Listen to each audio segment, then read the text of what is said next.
An album a day is my exploration into the Korean music scene.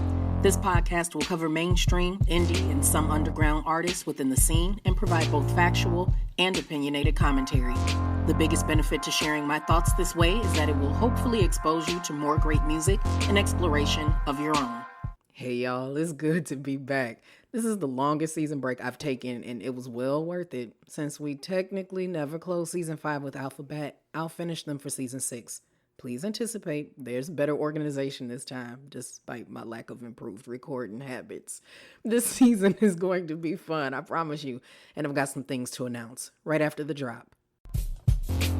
You're tuned into an album a day. Show, start.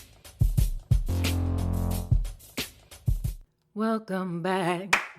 Welcome back, welcome back, welcome back. Welcome back, listeners. I have 2 announcements to share, but I want to get into this music first. Before 2020 came to its highly anticipated end, oh God, that year, it took a few K-pop groups down with it. None crashed and burned as hard as Ace of Angels last year, better known as AOA, particularly because they haven't technically disbanded.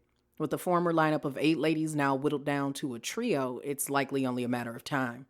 We aren't starting at the end, however. Let's go back to their debut year of 2012. AOA is an FNC entertainment group that honestly had a good thing with their intended plan. When the octuplet was created, the women were promoted as both a dance group and band. Their summer 2012 debut established their teasers and news that theirs would be a group who could play live instruments and dance their buns off, calling it a, quote, transformer concept, end quote. Additionally, FNC Entertainment called 7 of AOA's members full angels, and one is a half mortal and half angel. This created what some of their fans and media would refer to as a 7+1 group. As mentioned earlier, there's only 3 contractually bound members at this time.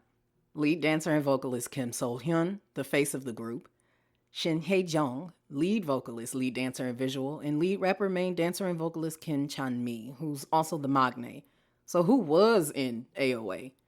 There's former leader and lead guitarist Shin Ji-min, whose distinct voice made her rap unforgettable.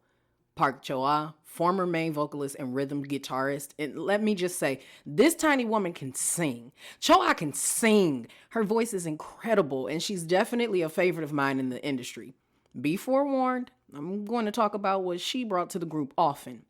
There was drummer So Yo-kyung, the +1 angel / mortal who only performed when the ladies were in band mode. Main vocalist and keyboardist So Yuna, whose voice is so delightful with its feminine flair. There's an inherent longing in her delivery that we'll talk about. Finally, former lead rapper, vocalist, and bassist Kwon Mina deserves all the love and extra protection possible as she continues to use her platform to bring attention to bullying and depression. Before we talk about the discography, here's the first announcement.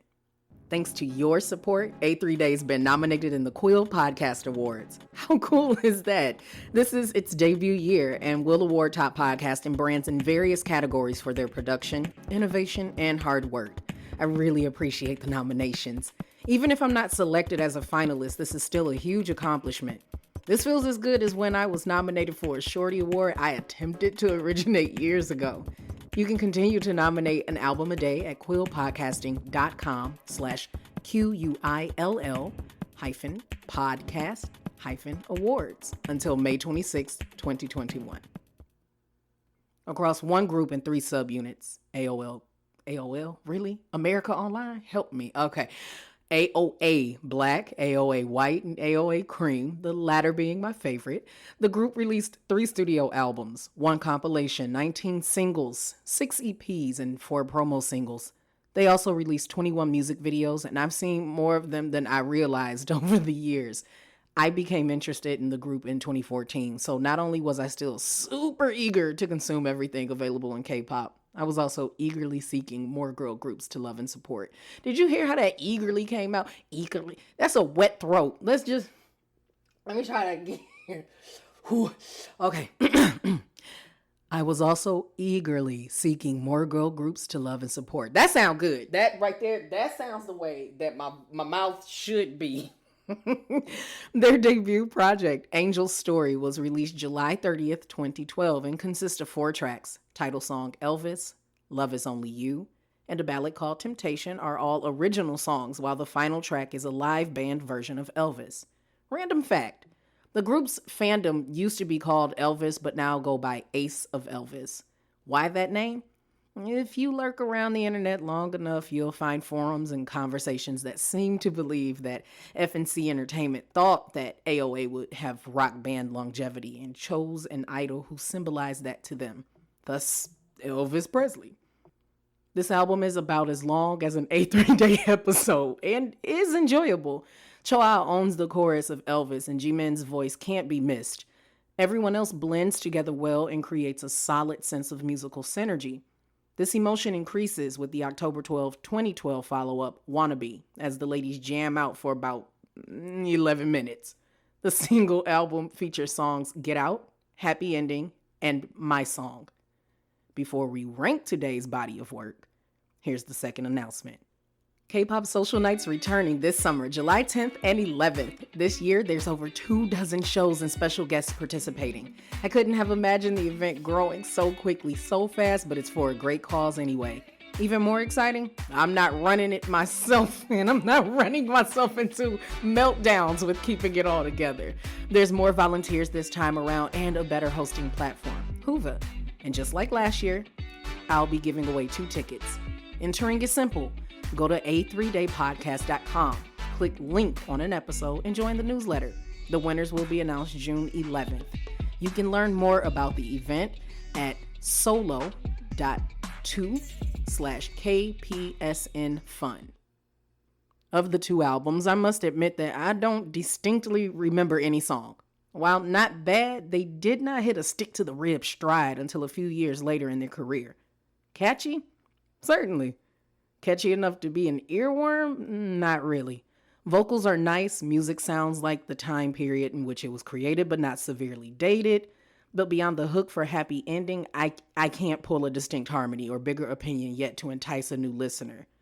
Therefore, K-pop fans on a scale of 1 to 5, with 5 being essential listening and 1 not worth mentioning, the A3Day rating for their debut and second album are both a 4. Please give them a listen nonetheless. My taste is not the final say on anything in music, and I look forward to hearing new opinions. Check out the hashtag A3Day Highlights playlist on Spotify this Friday, as it will feature tracks from today's albums and past episodes' artists. And I'll catch you in the next episode. Bye, y'all. Your favorite foreign Korean music historian exploring all the industry from A to Z.